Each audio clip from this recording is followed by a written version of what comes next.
Entramos al tema número 16 de nuestro curso de Eucaristía, en el que hablaremos de la Eucaristía como sacrificio.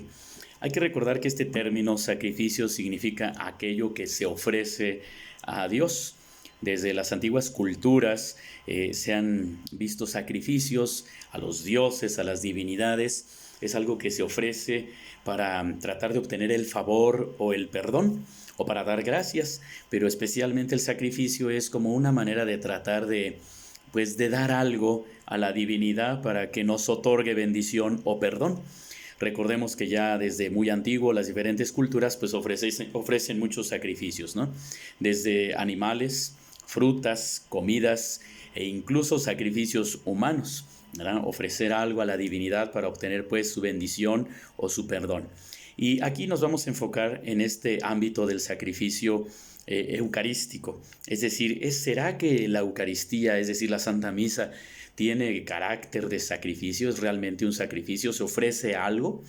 Y aquí también podemos entrar a un pensamiento, porque podemos nosotros descartar, si no nos ponemos bien listos en estudiar a la Eucaristía como sacrificio, podemos descartarla siguiendo el pensamiento de algunos pensadores o algunos teólogos de la Reforma, algunos protestantes que decían: Cristo al morir en la cruz ha hecho el único y definitivo sacrificio, y luego entonces ya no es necesario ofrecer más, y luego entonces la Eucaristía podrá hacer muchas cosas, pero no sacrificio. Para esto, pues entonces vamos a abordar desde la Sagrada Escritura y después a lo largo de los padres de la Iglesia y también de la historia, y vamos a ver si la Eucaristía realmente es un sacrificio. De hecho, nosotros también lo mencionamos, el santo sacrificio de la misa, ¿verdad? El sacrificio de la misa. Bueno, lo primero hay que recordar qué es el sacrificio, que ahorita lo he dicho un poco, pero también quién lo realiza. Y lo realiza el sacerdote. Quien realiza un sacrificio es el sacerdote a nombre del pueblo y junto con todo el pueblo. De hecho, la palabra sacerdote significa el que sacrifica, el que ofrece un sacrificio, el que interviene en favor del pueblo. Encontramos en la Sagrada Escritura la figura del sacerdote Melquisedec, que cuando Abraham, después de varias dificultades, va de camino junto con todos sus hombres que han batallado, se encuentra con el sacerdote Melquisedec, que al mismo tiempo pues es rey, es sacerdote y es rey. Este sacerdote Melquisedec, en el libro del Génesis, en el capítulo 14, ahí encontramos en el versículo 18 cómo aparece y ofrece un sacrificio de pan y vino, también un sacrificio muy original. Este sacrificio de pan y vino que ofrece de parte de Abraham, bueno, pues él mismo es como el prototipo, ¿verdad?, del sumo sacerdote que es nuestro Señor Jesucristo. Así de que él ofrece pan y vino, y con ello Abraham da gracias a Dios y también pide y obtiene la bendición. Y ahí es donde nosotros encontramos como este sacerdote Melquisedec es la figura de Cristo sacerdote. ¿Y dónde dice eso? En la carta a los Hebreos, en la misma Sagrada Escritura, se hace referencia a que Melquisedec es como una preparación para que nosotros asumamos la figura del único y eterno sacerdote que es Cristo. En la carta a los Hebreos, en el capítulo 5, allí encontramos esta referencia. Después en el capítulo 7 nuevamente vemos realzada esta figura de Jesucristo como sacerdote eterno, a la manera de Melquisedec. Bueno, hay que nada más subrayar un poquito que Melquisedec tiene varios elementos importantes. Uno de ellos es que es desconocido a su origen, su ascendencia es desconocida y su descendencia también. Entonces ahí encontramos nosotros como un sacerdote de origen misterioso, por decirlo así. En la Sagrada Escritura se convierte en una figura de Cristo, ¿verdad?, del que también viene de un origen de misterio al ser el mismo Hijo de Dios, ¿verdad? Y también que luego, después de su resurrección, va a los cielos, ¿verdad? Entonces veamos cómo su principio y su fin son como Melquisedec, vamos a decir, están ocultos en el misterio. Entonces nuestro Señor Jesucristo igualmente, por su encarnación, viene al mundo, pero de una manera tan misteriosa, el misterio de la encarnación, y que también después se va corporalmente de este mundo, ¿verdad? Se va de una manera también misteriosa en la ascensión. Bueno, ahí está la figura. Después vamos a encontrar como San Agustín también hace una referencia importante, porque él dice que allí en la última cena que celebra nuestro Señor Jesucristo, dice, allí apareció por primera vez el sacrificio que ahora ofrecen los cristianos a Dios en toda la redondez de la tierra. Entonces San Agustín también apoya el hecho de que lo que se ofrece es Cristo mismo en la última cena y que realmente es un sacrificio. Si se ofrece, es que es un sacrificio. Bien, el Nuevo Testamento todavía subraya algo más ahí también muy importante. Las mismas palabras de la consagración lo encontramos, porque cuando nuestro Señor toma el pan, dice, esto es mi cuerpo, que será entregado por ustedes. Si es entregado, es que es ofrecido, es que es un sacrificio. Y cuando dice, esta es mi sangre que será derramada por ustedes, al ser un derramamiento de sangre, ahí hay un sacrificio también. Y sobre todo este elemento de decir por ustedes, es decir, es una ofrenda y es entregada. Es un aniquilamiento de sí mismo, entrega su cuerpo y su sangre a la muerte. Entonces hay un sacrificio auténtico. Todo lo que se pone en sacrificio de alguna manera es destruido o transformado. Por ejemplo, cuando se ponía el cordero o incluso cuando se ponía algún otro animal en sacrificio, lo que se hace es matar el animal. Cuando se ponía fruta, por ejemplo, se consumía por el fuego. Entonces hay una transformación o hay una muerte de aquello que se está ofreciendo. Y al decir nuestro Señor Jesucristo, esto es mi cuerpo que será entregado por ustedes, pues está dando en ofrenda por nosotros y está dando su vida. Al decir esta es mi sangre derramada, pues una sangre derramada es porque esta sangre que es vida se está dando y se está dando en sacrificio y dice por ustedes, pues ahí está el ofrecimiento. Bueno, la Didache, recordemos este documento tan antiguo que nos habla de muchas de las normas y de las formas como se celebraba la liturgia cristiana y que nos catequiza también muchísimo a los principios de los primeros cristianos, dice que es necesario el día del Señor, cuando se reúnen los cristianos el domingo, dar gracias después de confesar los pecados, a fin de que su sacrificio sea puro. Tal cual dice, su sacrificio sea puro. ¿Cuál sacrificio? El del pan y el del vino, la Eucaristía, que es a lo que se reunían los cristianos el día del Señor. Entonces ahí tenemos otro testimonio. Y además hace un recuerdo del profeta Malaquías, que en el capítulo 1, versículos 11 y 14, ahí nos dice, el profeta Malaquías dice que este es el sacrificio del que dijo el Señor, en todo lugar y en todo tiempo se me ofrecerá un sacrificio puro.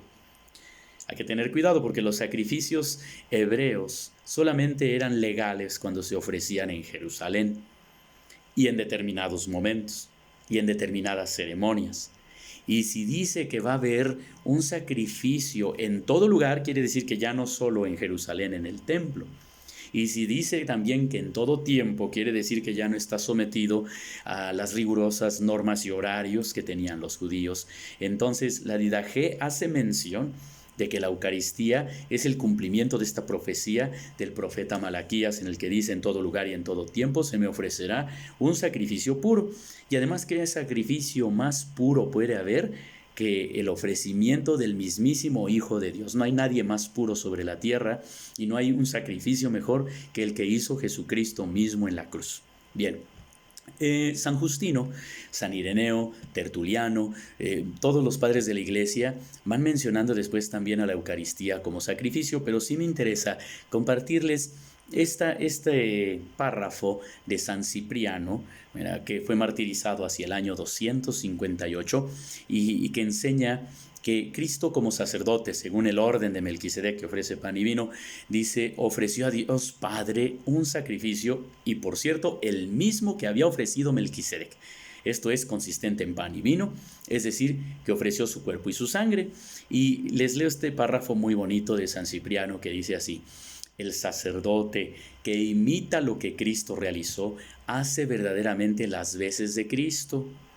Y entonces ofrece en la iglesia a Dios un verdadero y perfecto sacrificio si empieza a ofrecer de la misma manera que vio que Cristo lo había ofrecido. Entonces da una importancia muy grande a la intención que debe tener todo sacerdote al celebrar la Eucaristía, hacer lo que Cristo hizo y nos mandó. Bueno, pues hay también en el Concilio de Trento, ¿verdad? Ya después de que, bueno, claro, quiero decir también que podríamos mencionar muchas otras citas, por ejemplo, de San Cirilo de Jerusalén, de San Juan Crisóstomo.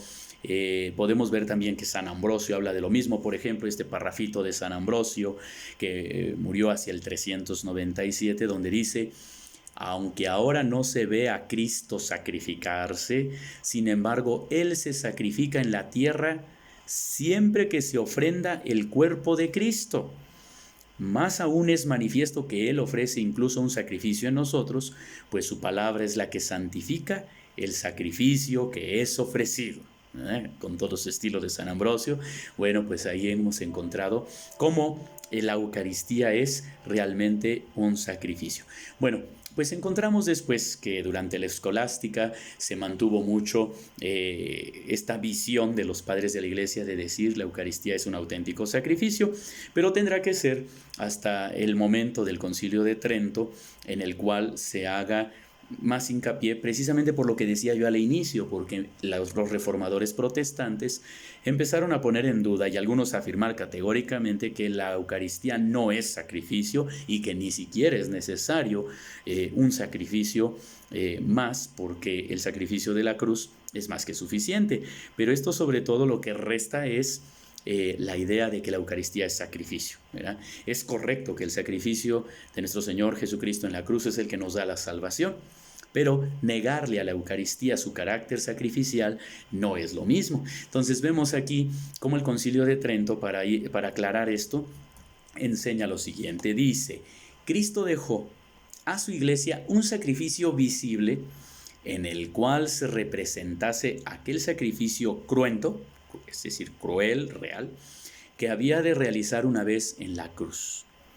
Se conservase su memoria hasta el fin de los siglos y se nos aplicase su virtud salvadora para remisión de los pecados que cometemos a diario. ¿Sí? Entonces, lo que quiere decir en la Santa Misa, ese sacrificio de la cruz realmente está haciéndose memoria de él en la Eucaristía, y además no solo eso, se aplica su virtud salvadora para remisión de nuestros pecados, ¿verdad? Entonces, aquí hay tres elementos que el Concilio de Trento precisa sobre la Santa Misa como sacrificio. El primero es como representación, ¿verdad? Ahí mismo se está haciendo una memoria especial de la muerte de Cristo y de su sacrificio en la cruz.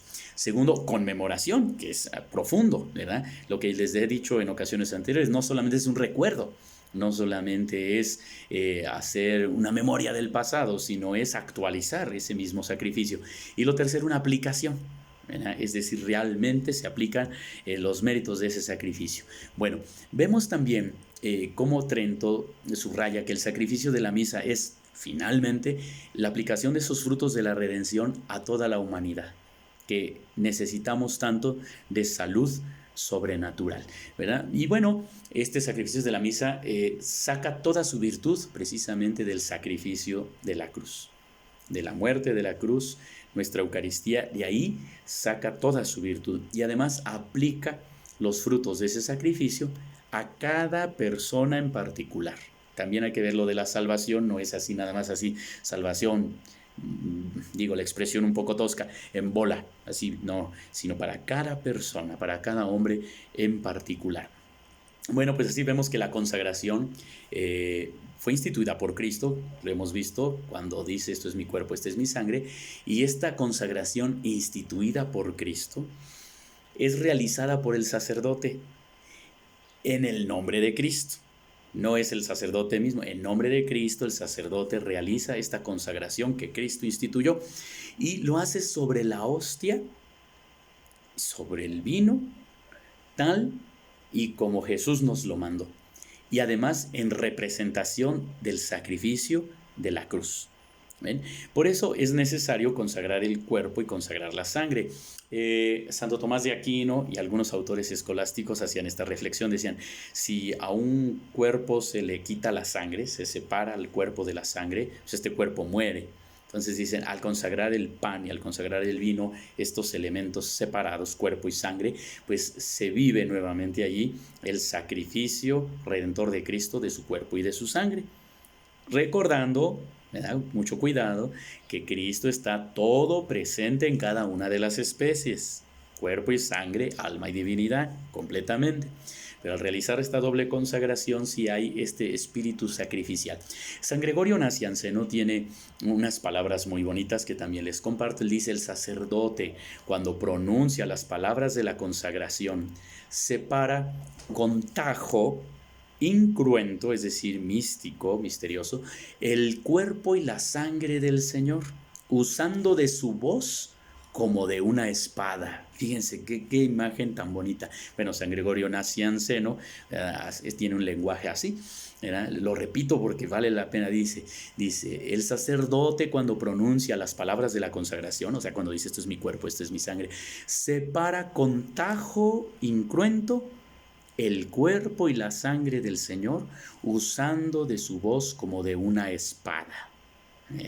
Así de que veamos cómo hay ahí lo que se llama una inmolación, es decir, un ofrecimiento, un sacrificio místico, ¿verdad? Profundo, incruento. No es que nuestro Señor Jesucristo en ese momento nuevamente está en una cruz con unos clavos, ¿verdad? Pero sí es ese mismo sacrificio el que se está celebrando en ese momento, y ahí se está ofreciendo el mismo como cordero pascual. Recordemos el cordero que era sacrificado por los judíos en la Pascua.